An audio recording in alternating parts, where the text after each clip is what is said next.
Yo, what's going on, fellas? It's your main man, Six Paths Dunga, back again with another video. First off, I want to say, if you was in the stream on Thursday morning, I definitely want to give a shout out to you. We went over nearly all the scans and translations for chapter 27, and we had a really good time. Also, shout out to the winners of the $500 giveaway. You know who you are. The giveaways are going to be a reoccurring thing on the channel. It's just a way I could give back to my community for showing love, but like I said previously, they'll only be for channel members. So if you want to be included in future giveaways and stuff like that, go ahead and click the link in the description to become a member. Last time I checked, it was about $4 or so. So if you're interested, then go ahead and check that out. But as it pertains to this video, this chapter has pushed the plot forward tenfold. I don't know how everyone else feels, but as for me, this chapter was a 10 out of 10. Like, I have no complaints whatsoever. And you guys know I rarely rate chapters a 10 out of 10. I usually keep it around 7 or 8, maybe 9, but this undoubtedly is a 10 out of 10. It delivered on everything we needed to know. A lot of narratives have finally been resolved, like the whole Sarada and SUMIRE being unaffected by omnipotence thing, even MAMUSHI's abilities. We even got a lot of narrative building for future characters, like INOJIN learning a new jutsu, KAWAKI gaining even more power, and Konohamaru joining the Singularities of Fate. All those narratives are super interesting, but one definitely caught my eye above the rest. I don't know if it's just because I'm a Boruto fan at heart, I don't know, but this is something I was most excited to talk about in comparison to everything else. It's near the ending of the chapter when Boruto and SUMIRE had their conversation. Just for the record, I think it's actually crazy how this is like one of the first times they both had a meaningful conversation. I only say it's crazy because isn't she supposed to be a potential love interest for Boruto? Yet she never really sat down and tried to have an engaging conversation with the guy. Even this one, Boruto initiated it because he needed something from her. It's kind of crazy if you ask me, but that's all besides the point. So Boruto gets SUMIRE's attention and then he just pulls out his sword. And when he pulls it out, you might notice that the blade is coated in his own chakra. It's in this chapter where this is revealed to be an actual technique he learned from Sasuke, and I'm pretty sure most of us knew that already, but now we get confirmation. And we see Boruto calls this technique Uchiha sword style, cloaked sword. And remember, this is roughly the fan translations, which means the wording could be switched up a bit when the official version comes out, but this should be the basis of what he's trying to say. This month, I don't know what was going on with the translations, but they were completely trash. Definitely not the most ideal leak day, but hey, we survived. I'm not talking about this panel in particular. This was translated by Salads and Bolts. He's actually one of the best translators in the community because he studies the Japanese language. So I do trust his translations a bit more than everyone else's. So that's why I said even if the official version comes out today, I'm pretty confident it wouldn't stray too far off from what we see here. So this Uchiha sword style, I'm guessing, is basically a clump of all Sasuke's moves and techniques that he uses with his sword. Chidori Katana, where Sasuke encases his whole sword with lightning for enhanced cutting power, or in Boruto's case, he uses purple lightning to coat his sword to make up for his lack of being able to perform the Chidori. Even the way he moves with his sword and the skills he shows using it, all that can be deduced and categorized as Uchiha sword style. So like I said, this is another ability that is considered to be a part of this technique. And Boruto explains how it works. You coat the blade in chakra constantly in order to prevent the edge from getting dulled or nicked. Then immediately after, Boruto shows SUMIRE the crack that Jura put in his sword during their battle, stating that he let his guard down for a second and this was the result. With one good swing, Jura almost completely snapped the blade in two. During their fight, Boruto was mainly on the defensive. Whatever he threw at Jura that would normally give Boruto the advantage in a fight, Jura would always find a counter one way or another. No matter if he used the flying Raijin, Uzuhiko, or purple lightning from his new mastered Uchiha sword style, nothing was working. As Boruto was getting more and more tired, his attention to detail also started to drop, which caused him to eventually start taking more damage. So Boruto was not only exhausted physically, but also mentally.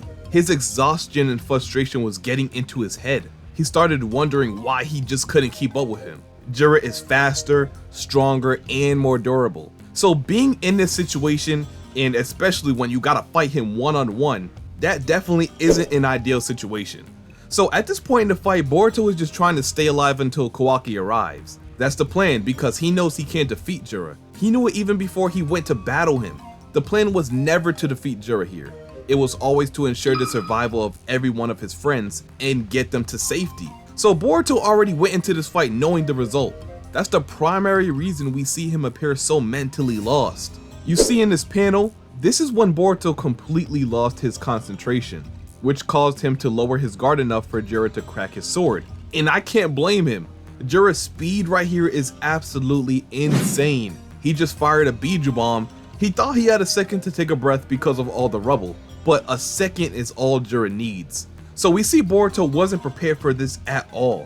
When Jura appeared behind him, all that was moving Boruto was his adrenaline and instinct, and that became his downfall. Like, the ending of this fight was so one-sided, it's not even funny. You go up against a foe that moves faster than you, you're most likely gonna just play defense the whole time, just trying your best to keep yourself guarded. You almost have no time to go on the offensive. And that's what happened here. So this resulted in Boruto having to resort to asking SUMIRE to fix his sword for him. But what's so interesting is that he's not just asking her to simply fix his sword. If that was the case, I doubt I'd be making a solo video on this. It's something more that's going on here, because before he lent her his sword, he gave her some type of scroll, and this scroll has some sort of technique engraved on it. And we can see from SUMIRE's reaction, she kinda knows what this technique is, or at least appears to be familiar with it one way or another. And then Boruto replies, there's been nothing like it up to this point. Once you finish what you're researching or working on now, eventually this is what you'll end up making. All this was a little sketchy, but then he says he can't give any more details about it. So as soon as he said this, I already knew. Boruto is doing exactly what he did for KAWAKI to SUMIRE.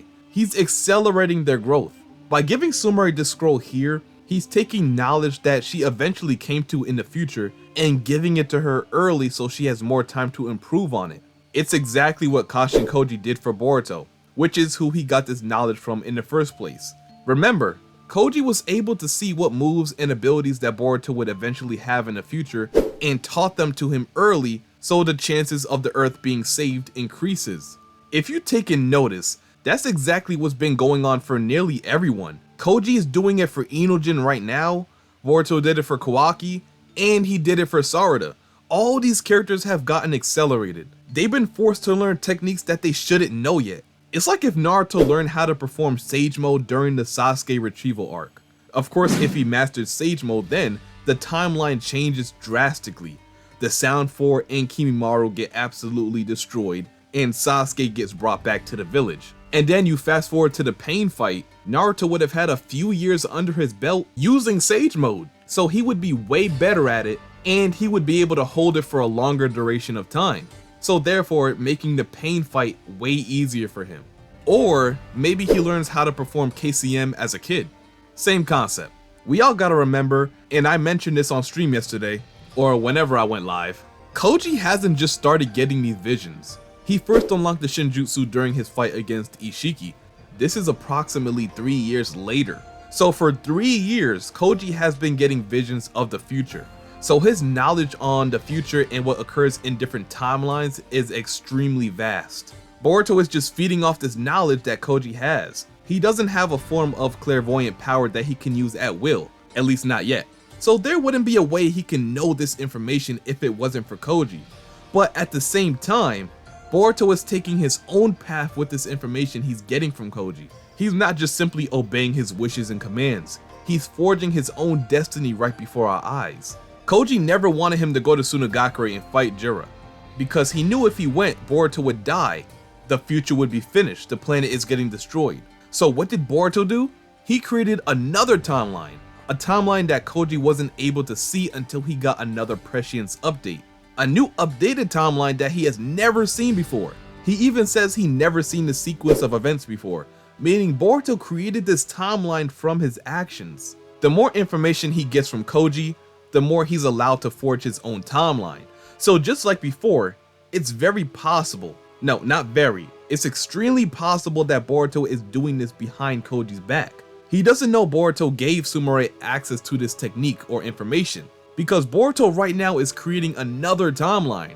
So at the current moment, there's two futures, Boruto's timeline and Koji's timeline. So far, they have proven to be able to coexist with each other, but what if one day, these futures clash? At the end of these timelines, the end goal is the same, to defeat Jura, but the way they're going about it is different. So when you have two strong and imposing characters in the story such as Boruto and Koji, who both believe their methods of doing things is correct, that's just another welcome for conflict. So basically, that's the gist of Boruto's plan. He has a plan for SUMIRE based on the future, and we're gonna find out what that is in these upcoming chapters. Now, getting into the more interesting discourse, what exactly is this technique that Boruto has given SUMIRE? From when Boruto says there's been nothing like it up to this point, I'm starting to think that whatever it is, it's definitely strong and useful. SUMIRE is a scientist who works under the likes of Amato, who was the head of Kara's research and development team, who developed advanced scientific ninja tools and cyborgs such as Delta, Boro, etc. And he also possesses extraordinary knowledge on the Otsutsuki.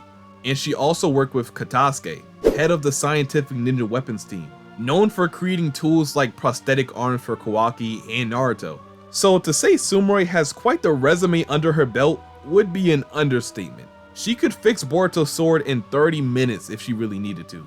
But Boruto knows that's not enough. Simply fixing the sword isn't gonna cut it. He needs her to turn his sword into a scientific ninja tool.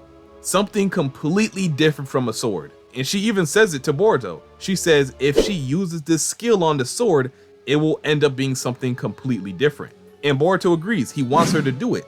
So she takes the sword and she says that she'll make it cooler for him. Now this is a bit confusing because when we look at Boruto from the future, the blade seems to be the same as it looked before. That leads me to believe it's probably not the outward appearance that's gonna change. It could be some sort of power imbued into the sword. So basically the properties of the sword will change, not the appearance. Now what do I expect from this new and improved sword? From the problems it had before, I would say it needs way more durability, basically making it indestructible, and probably without the need for Boruto to coat his chakra onto it. And something else that I see a lot of people say is that he needs the sword to be unshrinkable, so basically immune to Sukuna Hikona. It makes sense because obviously we see at the end of the manga, Boruto was fighting Kawaki with his sword completely intact and in its original form. That tells me that he was unable to shrink it for some reason. So something that SUMIRE or possibly Amato done to it has made it so he can use it in a fight against Kawaki. So that's the immediate problem with the sword. It's not durable enough when Boruto isn't constantly pushing chakra through it. And of course it can be shrunk if he uses it against someone like Kawaki. And if Amato or someone should see Kawaki as a potential threat long term, he could secretly add this property without Boruto knowing, which would of course come in handy later on. Now, anything else that would be added to the sword is just based off the contents of the scroll. Of course, you're going to have your theories like the possibility that the scroll could contain a power that is not yet introduced into the manga. You know, something like negative chakra, which of course is linked to Nue.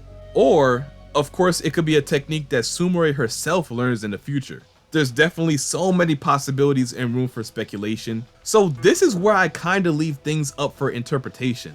Because now I want your ideas. I want to know what you guys are thinking of. You all heard what kind of upgrade I think Boruto's sword is getting. But maybe you guys have something else you want to share. Perhaps it could probably have to do something with when Boruto used the chakra sword. And that was way back in the beginning of the manga. Could a concept like that make a return? Let me know what you think. Don't be afraid to share your thoughts down below in the comment section, because I'm gonna be down there and I'm gonna be reading them. So again, I'm gonna say if you enjoyed this video and don't mind seeing more like this in the near future, go ahead and like the video, comment, subscribe, and turn on post notifications so you don't miss another video like this or when I go live for chapter spoilers. And until my next one, I'll see you boys and girls later, and I'm out. Peace.